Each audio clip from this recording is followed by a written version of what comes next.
Hey guys, welcome to my channel. Please like, subscribe, share, and comment this video.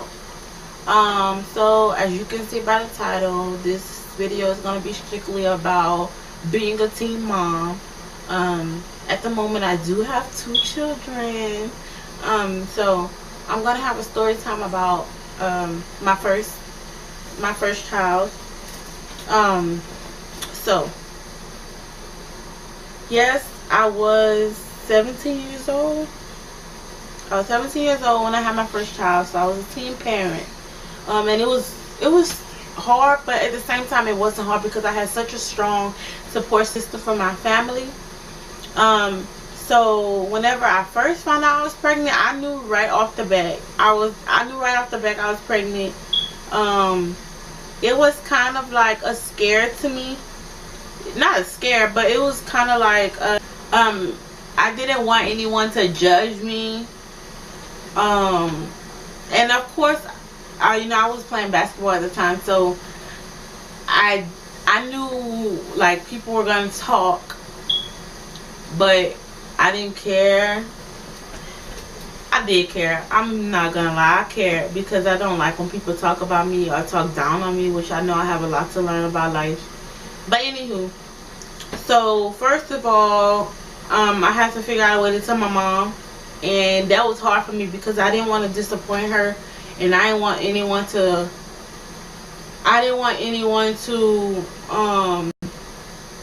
bash her or whatever, because she didn't know what was going on with me.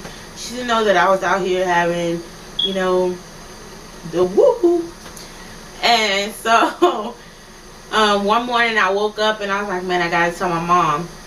So my mom was sleeping. I don't remember if she was working nights or what, but she was like hard down sleeping in the morning. And I went to her while she was sleeping and I was like, Mom, I haven't started my period. I was like, Mom, I haven't started my period. And I don't even remember what she said because she was sleeping. And I don't think it registered like to her about what was going on. So when I come home after school, she goes, I remember her saying, Malika, it only could be two things. Either your period is late or you pregnant. And I was like, sorry guys, my baby was crying. So she was like, it only could be one or two things. Either your period is late or you pregnant. And I don't remember what happened after that. I just remember her saying that, and I remember telling her I was pregnant, and I think she would give me a pregnancy test. And y'all, as soon as I took that pregnancy test, you know how I tell you wait 2 minutes, baby? I didn't have to wait 5 seconds. And that thing said I was pregnant. So I was in denial.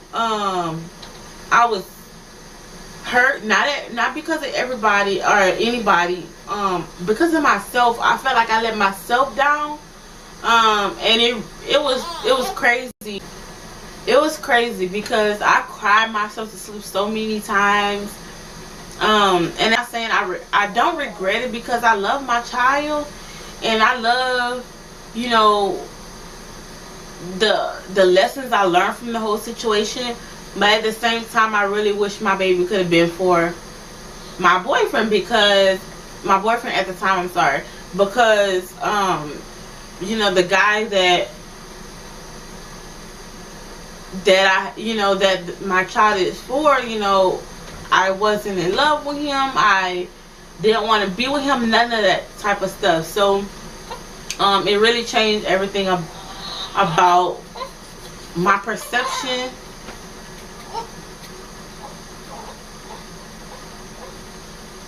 It changed a lot of stuff.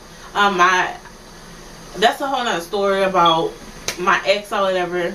But I was hurt, and he wasn't there for me during the whole pregnancy. But like I said, I didn't need him because I had such a strong support system with my family, with my mom, my aunts, my brothers.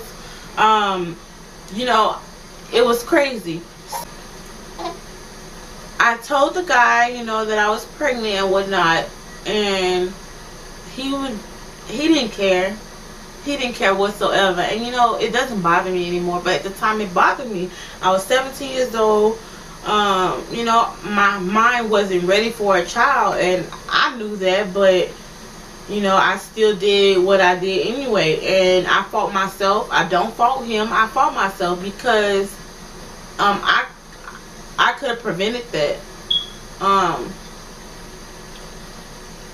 But you know, it's crazy because I was playing basketball. Of course, I had to quit basketball, but people didn't know I was pregnant. I was 5 months still playing basketball, and you know, I was kind of a thick girl, so nobody really could tell that I was pregnant, and I didn't know what people were thinking. I don't know, maybe they said she gained weight. I don't know what it was, but my mom came to one of my basketball games, and she was like, I remember her telling me after the game that, you know, she could tell because I moved slower. So I was like, man, if she could tell, then everybody else could tell. You know what I mean? So I was like, man, I gotta give it up soon. I gotta say something. I gotta get off this court. Well, I remember my last game, and my last game was definitely the game we played against West Columbia my sophomore year.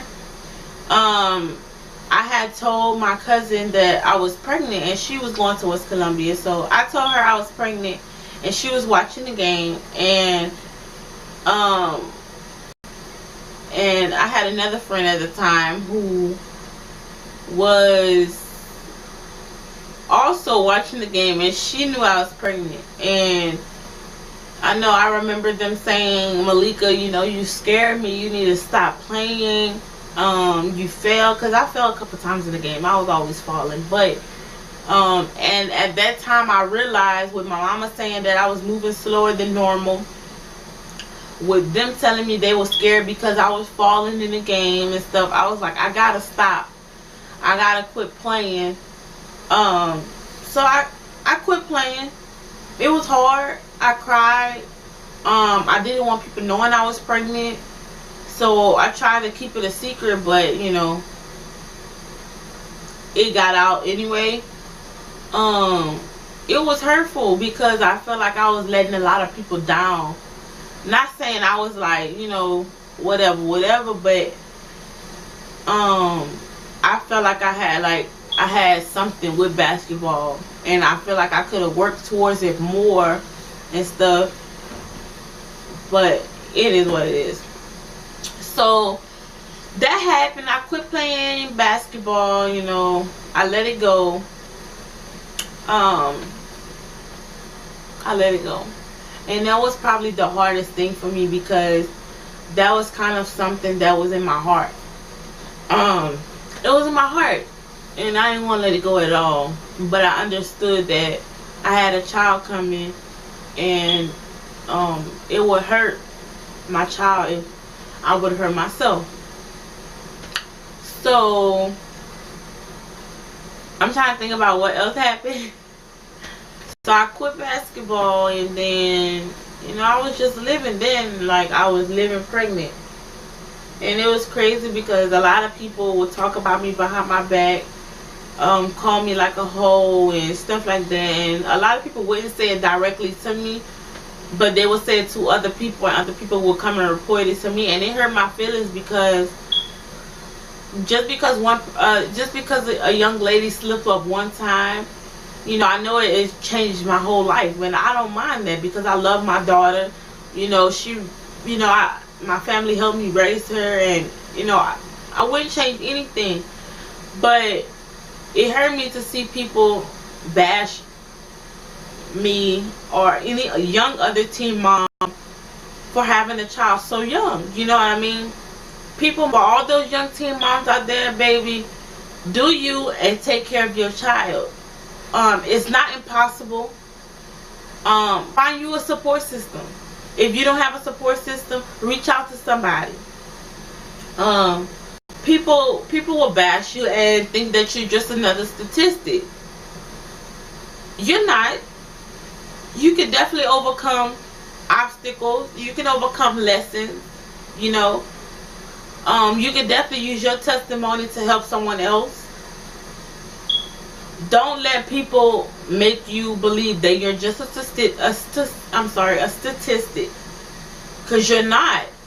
You know, you're more than that. You're becoming a mother. You have to become an adult. You have to learn stuff like this, stuff that you're not ready to learn, stuff that you know, that is, you just have to learn. You have to grow up so quickly, and it could be hard. It can, but it's not impossible.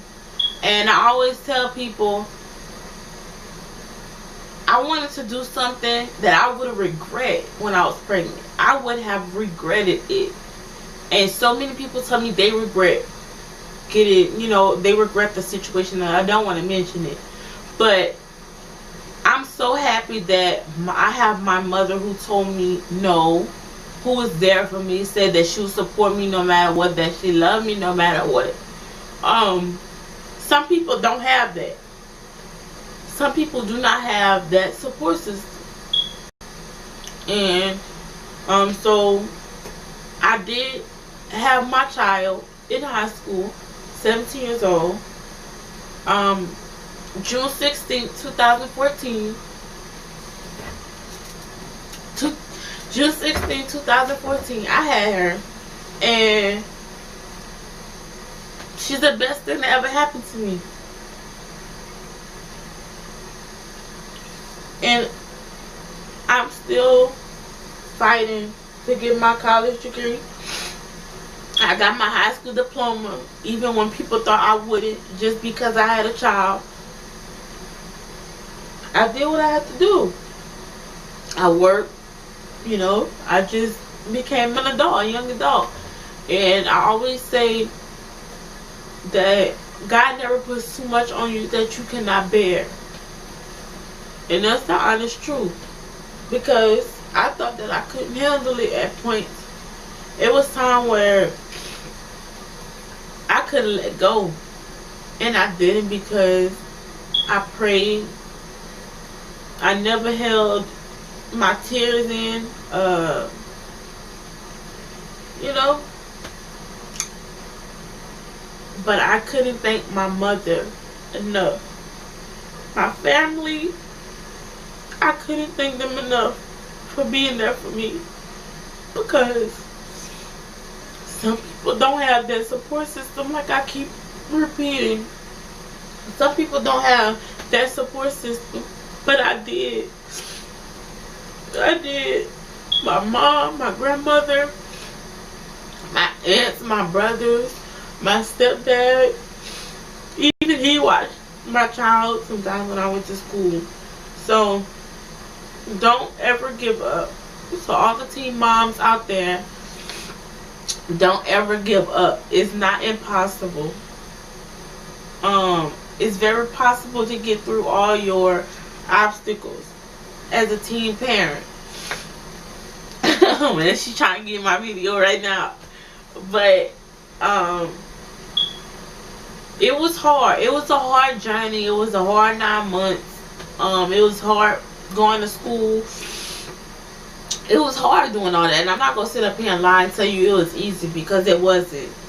It definitely wasn't. It was a lot of stuff that I had to go through mentally, especially with it being just me and not me and the dad. It was hard. But we got through it. And we're here now. My daughter is 4 years old, and she brings so much light to my life. It's unreal. Don't let nobody tell you you can't finish high school, you can't finish college, you can't do this, you can't do that, because you can do whatever you put your mind to, with the grace of God and having faith, having a good support system, everything. You can do it, and you're gonna see that you can do it, and then you'll, later on in life, you'll be like, man, I got through that. You know, I got through that. And You'll be alright. So, to all my teen moms out there,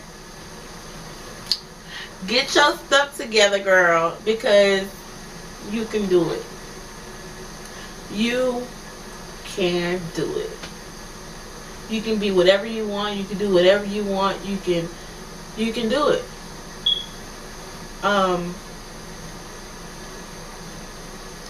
Learn from every lesson. Take all that you're going through, and whenever you do jump over this huge obstacle,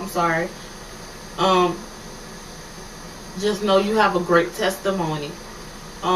Your testimony can help someone else, so don't be afraid to go through it, and don't be afraid to go through it by yourself. You don't need a man. All you need is God. So again, thank you guys for watching my channel. Please like, subscribe, and I'll see you in my next video. Bye.